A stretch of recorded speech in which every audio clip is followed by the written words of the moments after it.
இதுக்கு மாற்று பொருள் எது வரணும்? ஒளிப்பொருள். அப்ப மாயை என்பது ஒரு ஒளிப்பொருள். ஆனா ஜடப்பொருள். உயிர்கள் அறிவு பொருள்.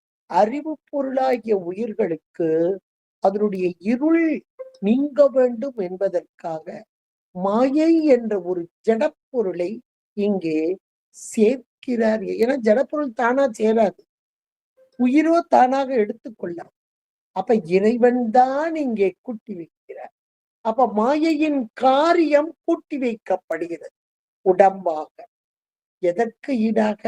அவரவர் வினைக்கு ஈடாக. அவரவர் வினை வழி அவரவர் வந்தனர். வினை போகமே ஒரு தேகம் கண்டாய், வினை போய்விடில் தேகம் நில்லாவே. தீதும் நன்றும் பிறர் தர வாரா. அப்ப நாம செய்த தீமை நன்மைகளுக்கு ஈடான இந்த உடல் கண்மத்துக்கு ஈடாக. அப்ப கேவல நிலையில் இருந்த உயிர்களுக்கு இங்கே உடல் கூட்டி வைக்கப்படுகிறது அவரவர் செய்த வினைகளுக்கு ஈடாக. இதுதான் சகலம், கலைகளோடு கூடியது சகலம் என்பதாக. அடுத்து இந்த கூட்டி வைக்கப்பட்ட உடம்பு மாயை கூட்டல் கண்மம், அதுதான் உடம்பு. இது அப்படியே எத்தனையோ பிறவிகள்ல வருது. இப்ப பார்த்தோம், நம்ம எத்தனை பிறவிகள் பார்த்தோம். 7 வகையாக புல்லாகி பூடாகி புழுவாகின்னு மணிவாசகர் சொன்னார். அப்புறம் அந்த மீண்டும் மீண்டும் மீண்டும் பிறவி எடுக்க எடுக்க எடுக்க வினைகள் ஒருபுறம் நீக்கம், மலம் ஒருபுறம் பரிவாகம். 2 ப்ராசஸ் நடக்கும். நமக்கு தெரியல. வினை ஒருபுறம் நீக்கம், ஒரு புறம் மலம் அப்படியே தன் வலிமை நீங்குகிறது. பரிபாகம் பக்குவ நிலை அடங்குகிறது, அதனுடைய வலிமை அடங்குகிறது, அதனுடைய ஆற்றல் இவ்வளவு நாளும் இந்த உயிர்களோடு கூடி இருந்து இந்த முதல்ல முழுமையாக மறைத்தது. அதுக்கப்புறம் இந்த மாயை கண்மங்களோடு கூடும்போது திரிபாக ஐயமாக எப்படியெல்லாம் சேட்டை பண்ணிட்டு இருக்கு. இந்த சேட்டையெல்லாம் அடங்குதான் பரிபாகம். அப்போது இந்த உயிர்கள் இந்த மாயை கண்மம் இவைகளெல்லாம் நீங்க இங்கே இறை சார்பு, இறை சார்பு. இப்ப யோசிச்சு பாருங்க, முதல்ல கேவல நிலை, அப்புறம் சகல நிலை, அப்புறம் சுத்த நிலை. இந்த 3 நிலையையும் நாம் அப்படியே ஒரு நிமிஷம் அப்படி யோசிச்சு பார்க்கும்போது உயிர்கள் எந்த நிலையிலும் தனித்து நிற்க இயலாத ஒன்று. எந்த நிலையிலும். கேவலத்துல ஆணவ மலத்தோட கூடி இருக்கு, சகலத்துல மாயை கண்மத்தோடு கூடியிருக்கு, சுத்தத்துல திருவருளோடு கூடி. அவ்வளவு. எந்த ஒரு நிலையிலும் தனித்து நிற்கும் ஆற்றல் என்பது உயிர்களுக்கு கிடையாது.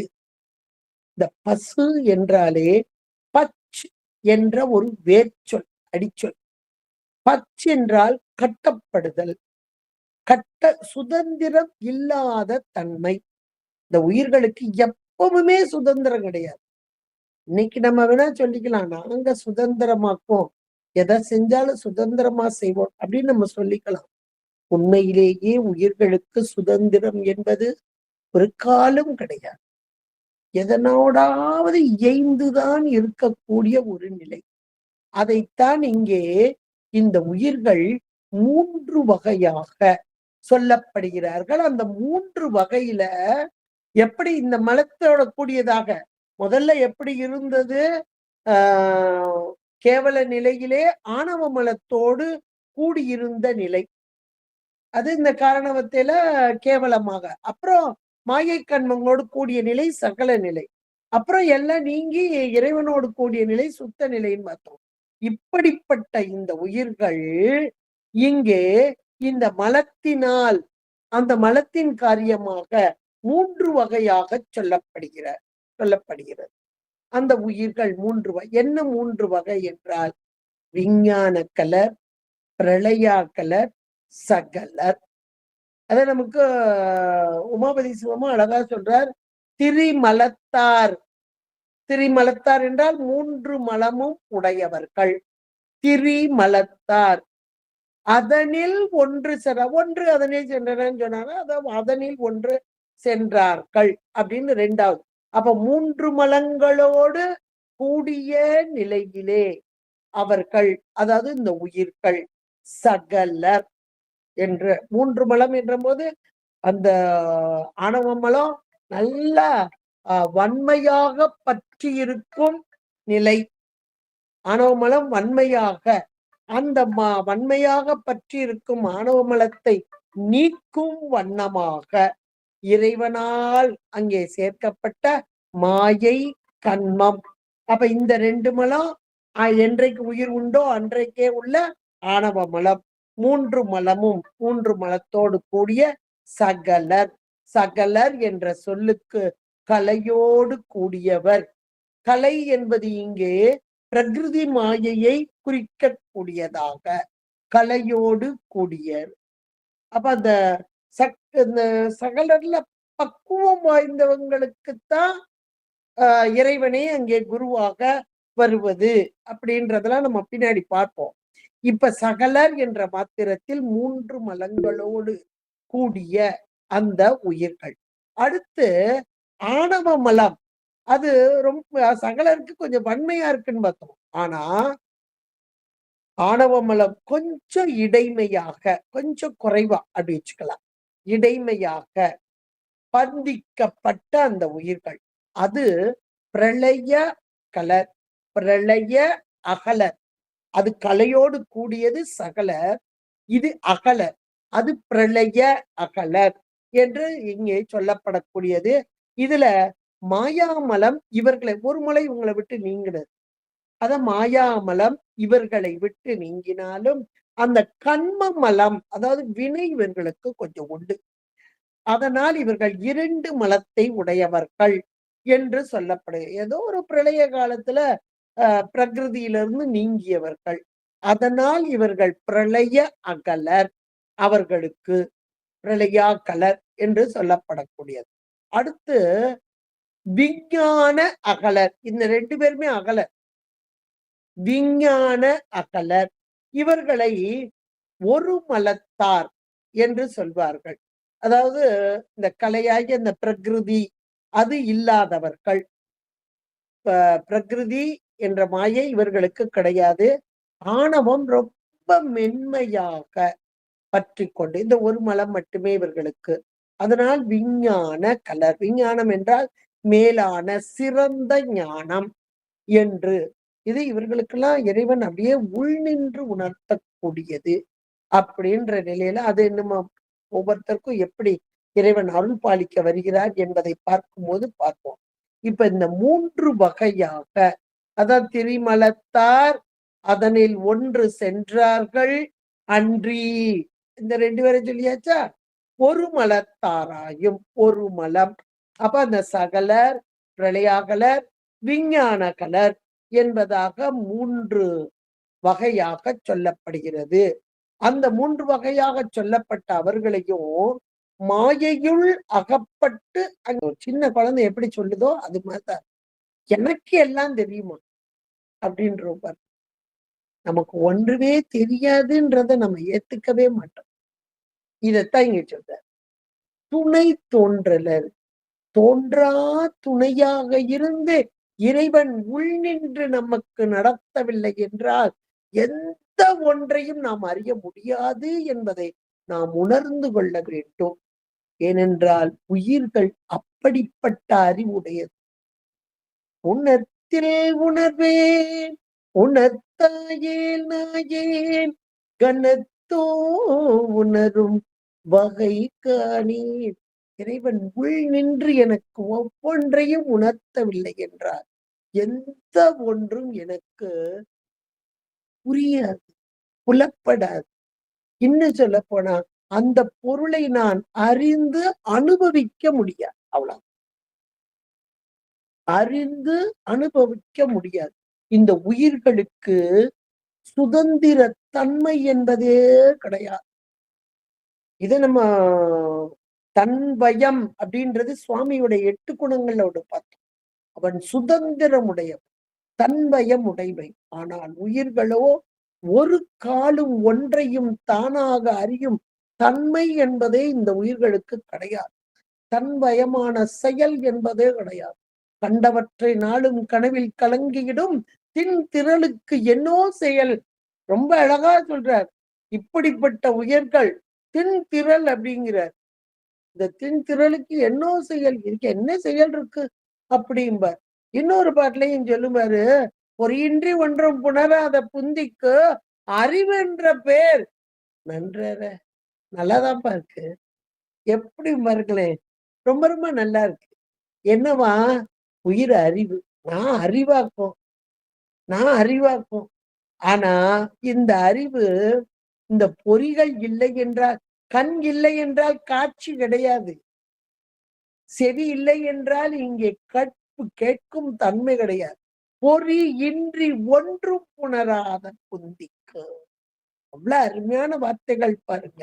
அப்ப அறியும் தன்மை என்பது இன்றைக்கு பொறிகளின் வாயிலாக, அதையும் நம்ம உண்மை விளக்கம்லாம் படிச்சிருக்கிறோம். இந்த பொறிகள் அதெல்லாம் ஜடகாரியம், மாயையின் காரியம் ஜடகாரியம்.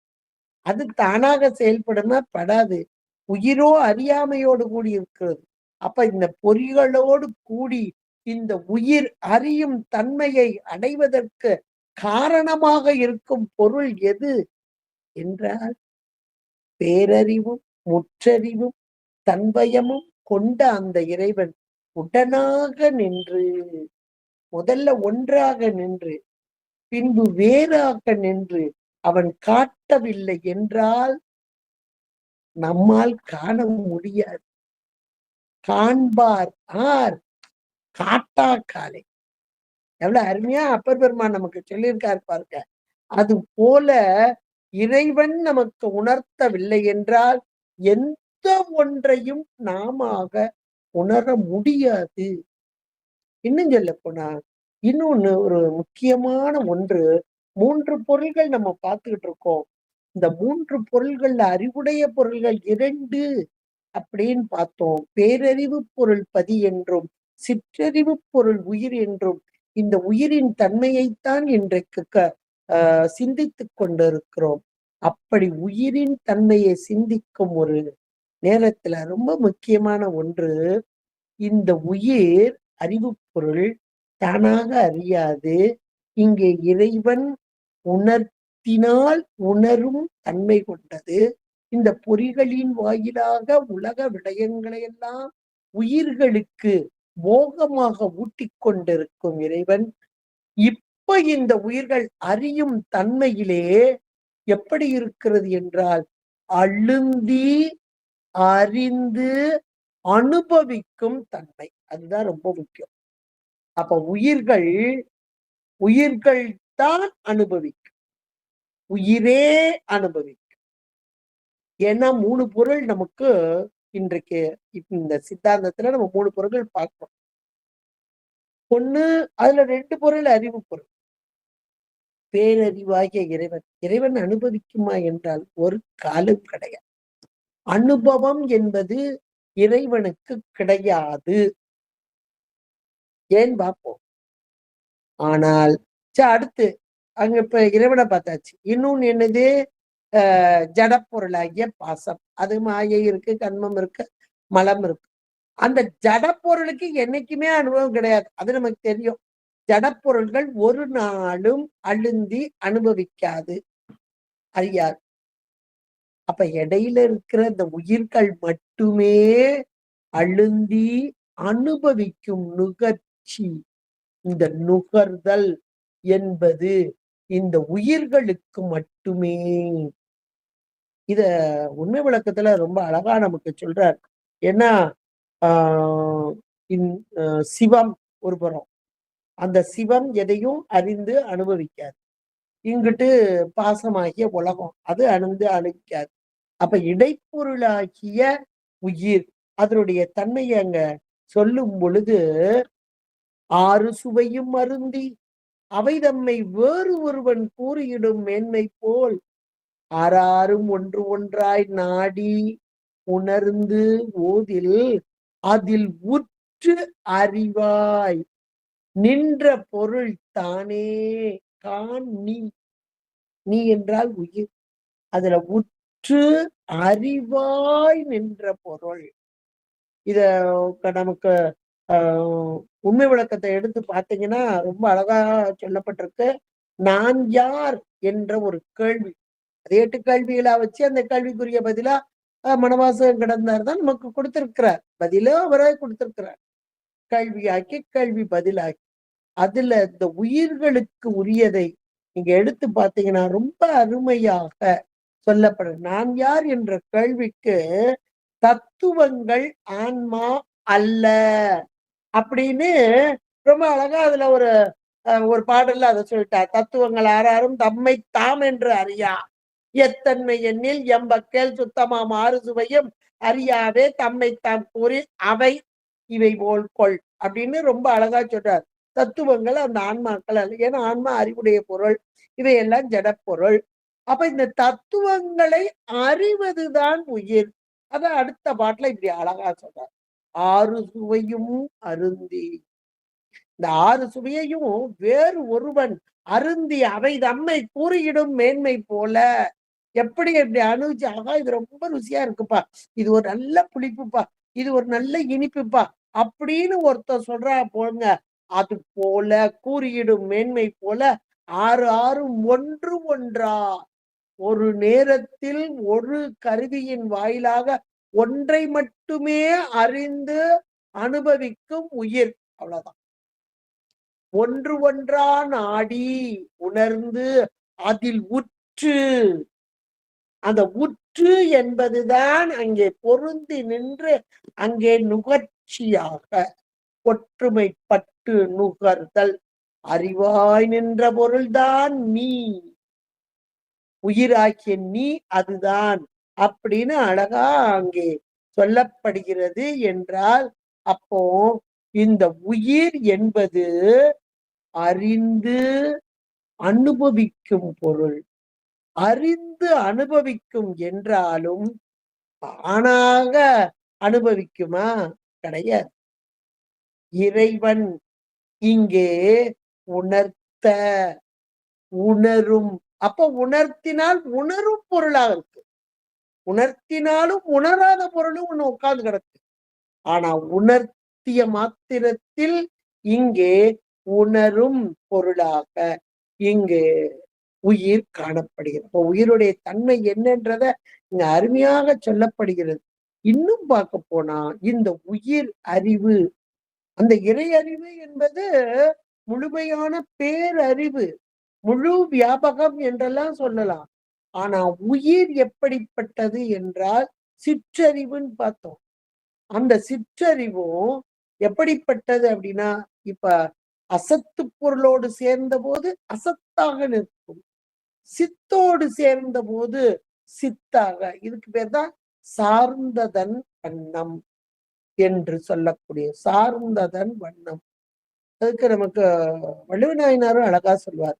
நிலத்து இயல்பால் நீர் திரிந்து அற்றதாகும் மாந்தர்க்கு இனத்தியல்பதாகும் அறிவு. அழகா சொல்றார். அப்ப அந்த உயிர் எதை சார்கிறதோ, சத்தை சார்ந்தால், சத் என்பது சிவம், அந்த சிவத்தை சார்ந்தால் அங்கே சத்தாக சிவமாம் தன்மை என்று கூட சொல்லலாம். பாசப்பொருளோடு சேர்ந்தால் அசத்தாகிய பாசப்பொருளோடு சேர்ந்தால் அசத்தாக. இதை நமக்கு திருவாசகம் சித்தமலம் அருவித்து சிவமாக்கி எனையாண்ட. அப்ப இந்த பாசப்பொருள்களோடு சேர்ந்து நின்று அந்த தன்மையை அடையும் உயிர்கள் இந்திரிய வயமயங்கி இறப்பதற்கே காரணம். எவ்வளவு அழகா நமக்கு எடுத்து சொல்லக்கூடிய இந்த வரிகள் பாருங்க. இலக்கியம் இல்லாமல் இலக்கணத்தை உணர முடியாது. இங்கே பசுவின் இலக்கணம் என்ன என்றால் சார்ந்ததன் வண்ணம். இப்போது இந்த சகலவர்க்க ஆன்மாக்களாகிய நமக்கு மாயை கூட்டப்பட்டு, மாயையின் காரியம் கண்மத்துக்கு ஈடாக கூட்டப்பட்டிருக்கிறது. மாயையின் காரியம் என்பது ஜடப்பொருள். அந்த ஜடப்பொருளோடு கூடி நின்று இதுவே நாம் என்ற வண்ணமாக இது கண்மத்துக்கு ஈடாகத்தான் நமக்கு உணர்த்தப்படுவது கூட கண்மத்துக்கு ஈடாக திரோதாயியாக நின்று நம்மை செலுத்துகிறது என்றெல்லாம் நம்ம பார்த்தோம். இனிமேலும் நம்ம கொஞ்சம் பார்ப்போம் அதெல்லாம். இப்ப இந்த இடத்துல அசத்தோடு கூடி அசத்தாக, சத்தோடு கூடி சத்தாக இங்கே இருக்கும் இடைப்பொருளாக இருக்கும் உயிர். அப்ப அந்த ரெண்டு வேறுபட்ட ஒரு தன்மை. இந்த ரெண்டு தன்மையையும் ஒரு பொருள் அடையுமா அப்படின்னு ஒரு கேள்வி வந்தா, எதுனா ஒண்ணுங்க மேலான ஒரு சத்துத்தன்மை, இன்னொன்னு ஒரு அசத்துத்தன்மை. அப்ப இந்த இடத்துல ரெண்டு வேறுபட்ட ஒரு நிலையை இங்கே இந்த உயிர் அடைகிறதே. சத்தோடு சேர்த்து சத்தாக, அசத்தோடு சேர்த்து அசத்தாக அப்படின்னு அப்படிப்பட்ட ஒரு நிலையை அடையக்கூடிய பொருள்கள் ஏதேனும் இருக்கிறதா அப்படின்னு ஒரு கேள்வி எழுப்புனா அதுக்கும் நமக்கு உமாபதி சிவம் ரொம்ப அழகா பதில் சொல்றார்.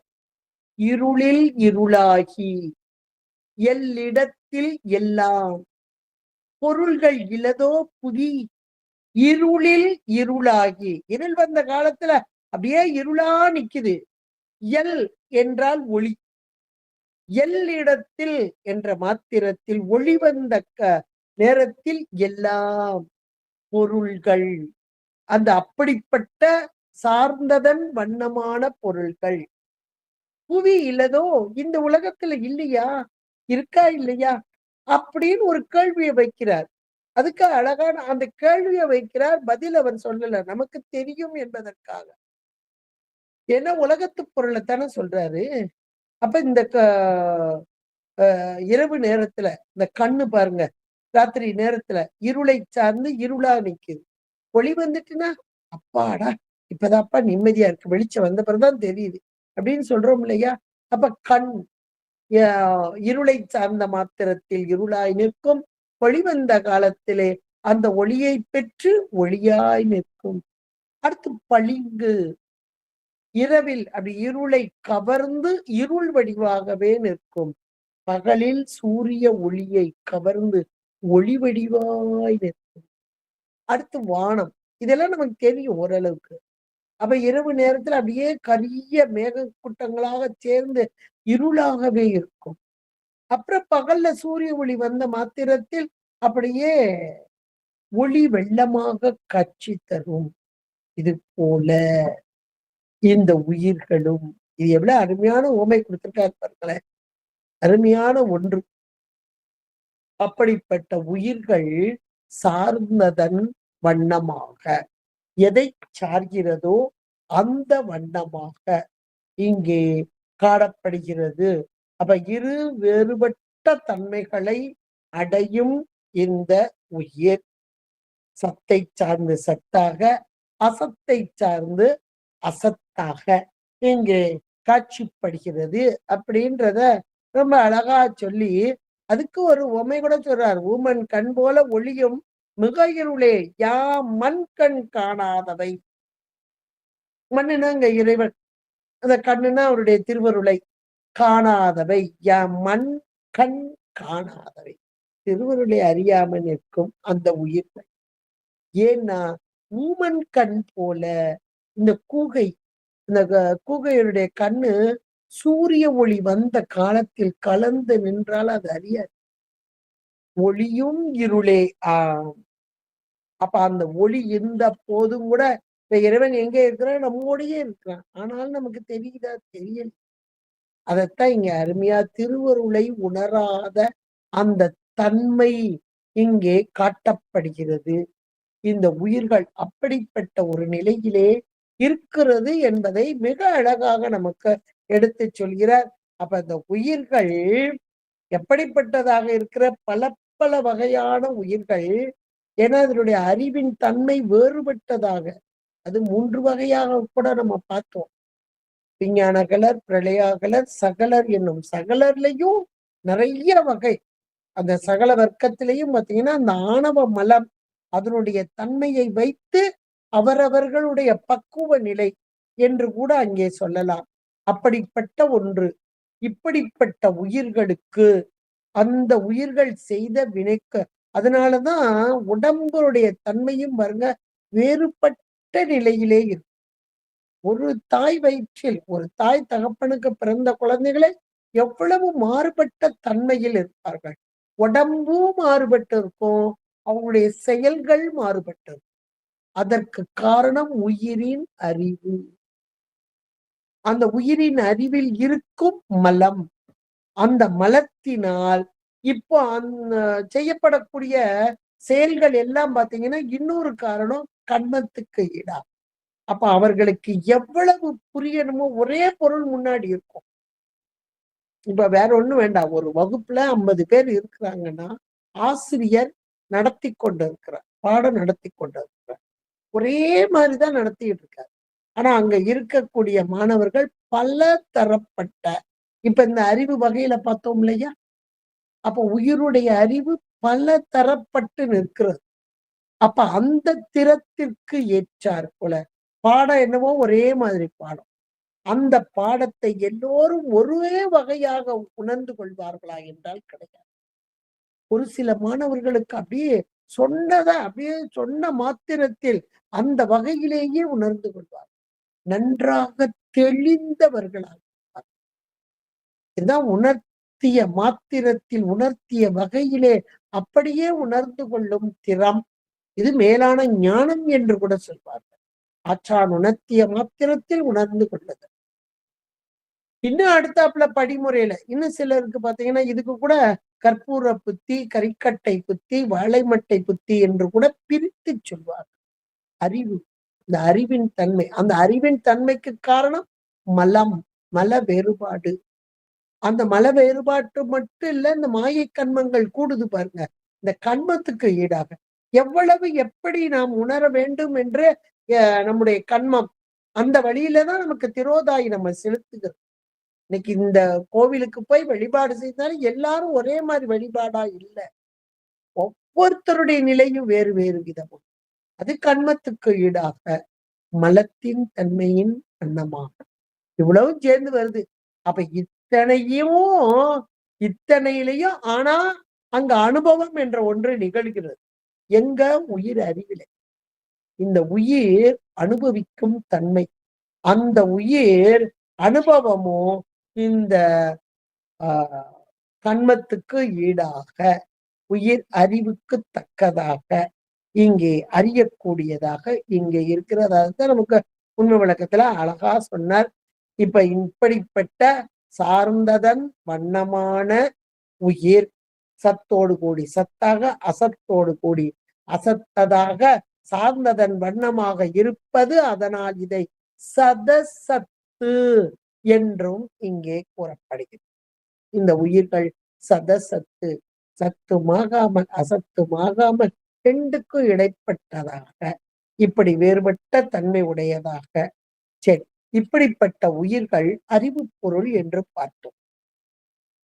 இந்த உயிர் அறிவு என்ற மாத்திரத்திலே அறிவு என்றால் தானா அறியணும். ஆனா தானா அறியும் அறிவு என்பது இல்லைன்றதையும் அப்பதே பொறியின்றி ஒன்றும் உணராத புந்திக்கு அறிவென்றவே நன்றற அப்படின்ற ஒரு குறளையும் அழகா நமக்கு எடுத்து சொல்லிட்டார்.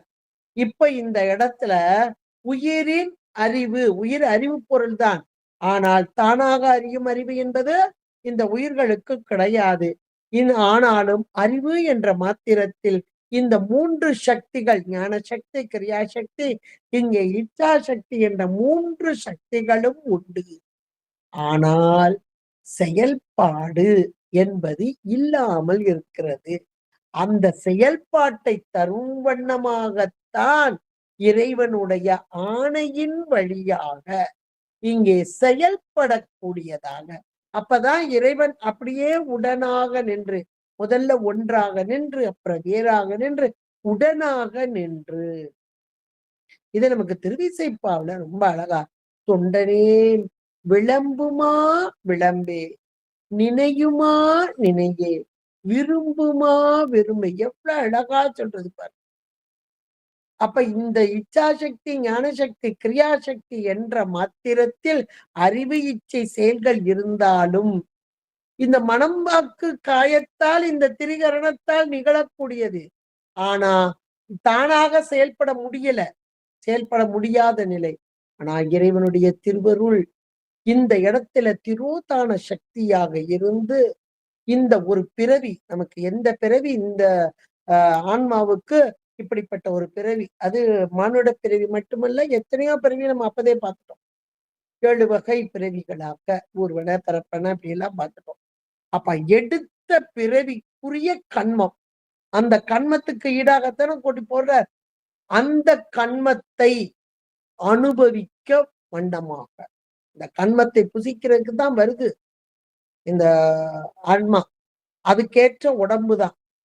அந்த கண்மத்திற்கு ஏற்றாற் போல இந்த இச்சை, அறிவு, செயல்கள் இங்கே நிகழக்கூடியதாக இருக்கு. அவ்வளவு. இதை நம்ம புரிஞ்சுக்கலாம். வினை கோட்பாடுலாம் வரும்போது இன்னும் கொஞ்சம் உங்களுக்கு ஆழமா புரியும். இன்னைக்கு இந்த உயிர் என்பது உடல் எடுத்த நிலையிலே, உடல் என்பது கண்மத்துக்கு ஈடாக மாயையின் காரியமாக கூட்டி வைக்கப்படுகிறது. அப்படி கூட்டி வைக்கப்பட்ட நிலையிலே தானாக எதையும் அறியும் அறிவில் இல்லை. அறிவு பொருள் தான். அந்த அறிவு பொருளுக்கு இச்சஞான கிரியை உண்டு, சக்தி உண்டு. ஆனால் தானாக நிகழவில்லை. இறைவனுடைய ஆற்றல் தான் அங்கே இந்த செயல்படுத்தி அந்த பிறவிக்குரிய கண்மத்தை அனுபவிக்கும் வண்ணமாக அங்கே செயல்படுத்தி கொண்டது. இப்படிதான் கண்மத்தை அந்த அனுபவம் தான் உயிருக்கு. எதன் மூலமாக? இந்த கருவிகரணங்கள் உடம்பின் மூலமாக. இப்ப நாக்கு என்ற ஒரு உறுப்பு, அது கருவியாக, அது ஒரு புலம் அறிவு அப்படின்னு வரும். அப்படி வரும்போது கருவியின் மூலமாக புலப்படுத்தும் அறிவு இங்கே உயிரின் அறிவிலே நின்று உயிருக்கு இன்பமோ துன்பமோ அது நமக்கு வினைக்கு ஏற்றார். மருந்து, கசப்பான மருந்து சாப்பிட்டோம்னா நம்ம வினை, ஐயோ கசப்பான மருந்தா இருக்கே, உள்ள போக மாட்டேங்குதே, கஷ்டப்பட்டு சாப்பிடுவோம்.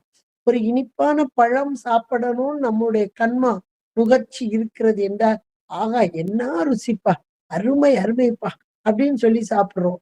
அப்ப இன்ப துன்ப நுகர்ச்சி இந்த கருவிகளின் மாயா காரியங்களாகிய கருவிகளின் வாயிலாக உயிர் அனுபவிக்கிற, அதுதான் உயிர் அனுபவம். அனுபவிப்பது உயிரே. இப்ப இந்த உயிருடைய குணம் எப்படிப்பட்டது, எதை சார்ந்ததோ அதன் வண்ணமாக, சார்ந்ததன் வண்ணம். அறிவாய் நிற்றல் தான் உயிருடைய குணம்.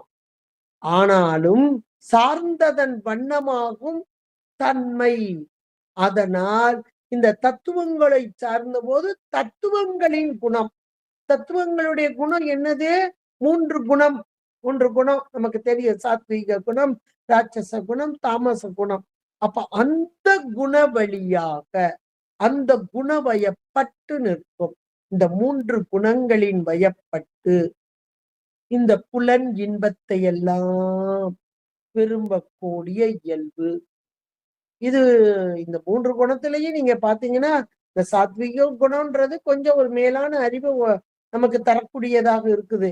நீங்க உண்மை விளக்கத்துல தத்துவங்களை எடுத்து படிச்சீங்கன்னா நல்லாவே புரியும் உங்களுக்கு. பிரகிருதி மாயை, பிரகிருதி என்ற சொல்லுக்கு அப்படியே அவ்யக்தமாக வெளிப்படாத நிலையிலே எது வெளிப்படாமல் இருக்கிறது? இந்த குணமயமாக இருக்கிறது. தத்துவங்கள் வெளிப்பட்டு வருகிறது. அந்த குணங்களோடு கூடி வெளிப்பட்டு வருகிறது அப்படின்னு நம்ம பார்த்தோம் பிரகிருதி மாயையில. அதுல சாத்விக குணங்கள், ராட்சச குணங்கள் அது ஞானேந்திரியங்களாக, இது கர்மேந்திரியங்களாக, தாமச குணத்திலிருந்து தன்மாத்திரைகளும், அது தன்மாத்திரைகள் என்பது சூட்சும பூதமாக, இங்கே தூல பூதமா, தன்மாத்திரையிலிருந்து தூல பூதங்கள். அப்ப அந்த தாமச குணத்திலிருந்து வெளிப்படுவது எது அப்படின்னா தன்மாத்திரைகள் சூட்சும பூதமாக, அந்த தன்மாத்திரைகளிலிருந்து தூல பூதமா. யோசிச்சு பாருங்க.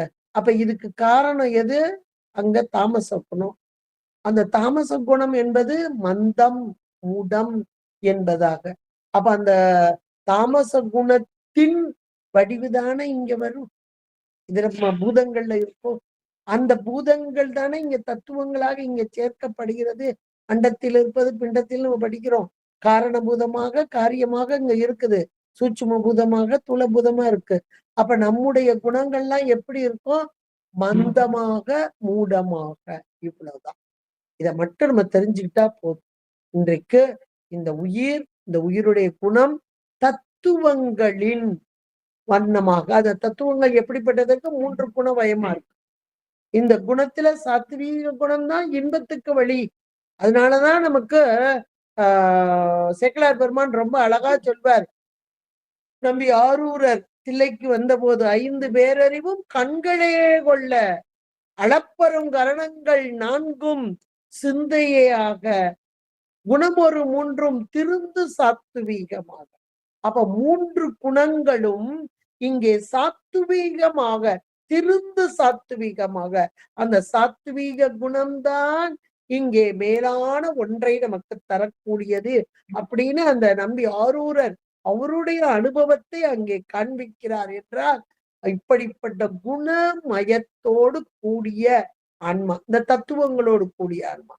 அப்ப தத்துவ வண்ண ரூபன் என்று சொல்வார்.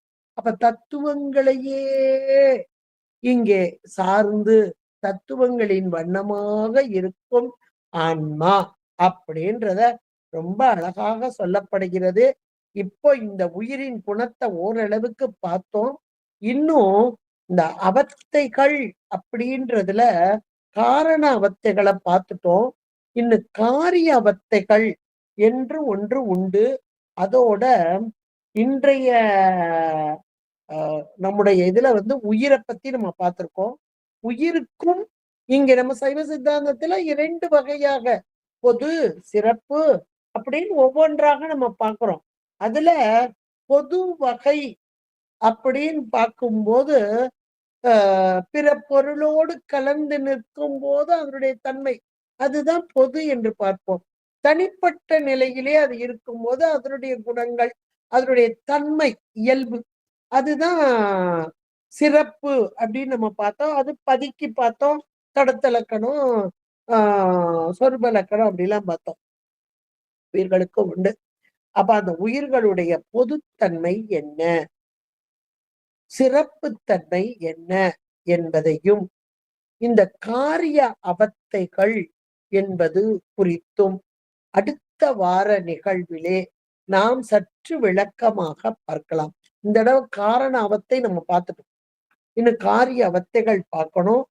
உயிருடைய பொது இயல்பு என்ன, உண்மை இயல்பு என்ன என்பதையும் நாம் பார்க்கலாம். இன்றைய பாட திட்டத்துல நீங்க மீண்டும் அடியேன் சொன்ன அளவுல இது பூராமே திருவருட்பயன், சிவப்பிரகாசம் இந்த நூல்களை கையில வச்சுக்கோங்க. இப்ப நீங்க கேட்டதையும் பக்கத்துல நூலையும் வச்சு அந்த பாடல்களை கையில எடுத்து வரிசையா நீங்க இந்த உயிருடைய இயல்புகளை பட்டியல் போட்டீங்கன்னா உங்களுக்கே ஒரு நல்ல ஒரு புரிதல் அப்படின்ற உயிருடைய தன்மை என்ன அப்படின்ற ஒரு புரிதல் உங்களுக்கு உண்டாகக்கூடியதாக இருக்கும். கண்டிப்பாக இறைவனுடைய திருவருள் குருவருள் கூடி நிற்க. ஏன்னா உயிர்கள் என்ற மாத்திரத்தில் நம்ம பத்தி நமக்கு தெரியாதா அப்படின்னு கூட நம்ம சில நேரங்களை நினைக்கலாம். ஆனால் நம்மை பற்றிய அறிவை நாம உணர்ந்து கொள்ள முடியுமா என்ற பிற்காலும் முடியாது. இறைவன் உணர்த்தினாலன்றி எந்த ஒன்றையும் உணர முடியாத தன்மை கொண்ட உயிர்கள் தானாக அறியும் தன்மை என்பதும் கிடையாது. இந்த ஜட காரியமாகிய மாயை, இந்த மாயை காரியங்கள் இவையெல்லாம் குட்டி வைக்கப்பட்ட அவை ஜட காரியங்கள். அப்ப இறைவன் உள்நின்று இங்கே மாயை கண்மங்களோடு கூட்டி நின்று உயிருக்கு அறிவை தந்து கொண்டிருக்கிறான் என்றால் அந்த திருவருள் உணர்த்த இவை தத்துவங்கள் என்று நாம் உணரக்கூடியவர்களாக இருப்போம். இந்த தத்துவங்கள் எண்ணின் வேறானவை என்பதையும் நாம் உணர வேண்டும் என்றால் திருவருளே நமக்கு துணையாக கொள்ள வேண்டும். தோன்றா துணையாய் இருந்தனன் தன் அடியேங்களுக்கு என்பதை என்றைக்கு நாம் உணர்ந்து கொள்கிறோமோ அன்றைக்கு நம்மை பற்றிய அறிவும் நமக்கு கிடைக்கும் என்பதை குறிக்கொண்டு உயிர்களாகிய நாம் என்றைக்கு உனக்கும் அடிமை அடிமை அடிமையே, மீளா அடிமை உனக்கே என்ற ஒரு வாசகம் சதா காலமும் நம்முடைய உயிரில் பதிவாக இருக்க வேண்டும் என்பதையும் குறிக்கொண்டு, இதுகாறும் கேட்டு மகிழ்ந்த அனைவரின் பொற்பாதம் பணிந்து இந்த அருமையான நிகழ்வை நடத்தி கொண்டிருக்கும் சாந்தா அம்மையார், கோமல் ஐயா அவர்களும் மற்றும் அவரை சார்ந்தவர்களுடைய பொற்பாதம் பணிந்து உங்களிடமிருந்து விடைபெறுகிறேன். நன்றி, வணக்கம்.